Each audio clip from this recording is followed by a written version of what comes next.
Okay, twos, let's talk a little bit about your circumstances and your environment, your worldview as well. There's something called arrows here in the Enneagram that are these lines that go through the diagram. Here they're going to 8 and then down to 4.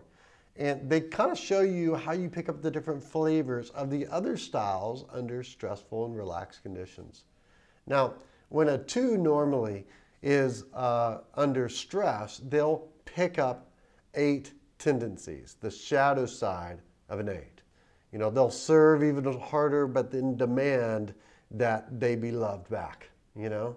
And so there's a little bit of a forcefulness that comes out of them in a negative way.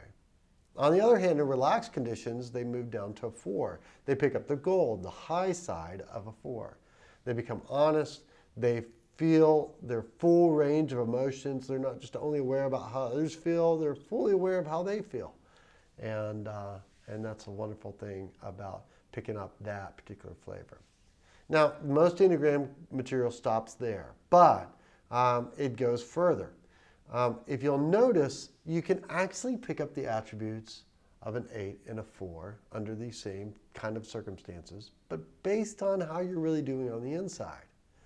Under stressful conditions, it is possible, though rare, to gain confidence as you go, to be much more straightforward, not just playing manipulative games. And that's what an 8 does. They just say it. And you could do that at 2 under stress. But it's also possible you could pick up the shadow side of a 4 whenever you're under relaxed conditions with somebody that really loves you, when you're able to let your hair down, so to speak. You could become more jealous. They see that. You might be jealous of them. And you could get more self-absorbed, though it doesn't mean you're necessarily trying to take care of yourself. It just means you're kind of into who you're serving and how great you are at serving them. So what this means is it's not just about your external circumstances. Certainly external circumstances, environments affect us quite a bit. However, there's something deeper here. There's something that goes into our worldview of how we learned to earn love as a child. 2s, as a child, believed that they had to love in order to be accepted. That was it. It's real simple. And they learned that the more they did this, the more they started seeing, hey, the good people out there serve, they help. The bad people out there don't. And I want to be a good person. They live with this intuitive gift of knowing other people's needs, but honestly, after a while, they quit even understanding who they are and understanding their own needs. In fact, even taking care of your own needs can feel selfish.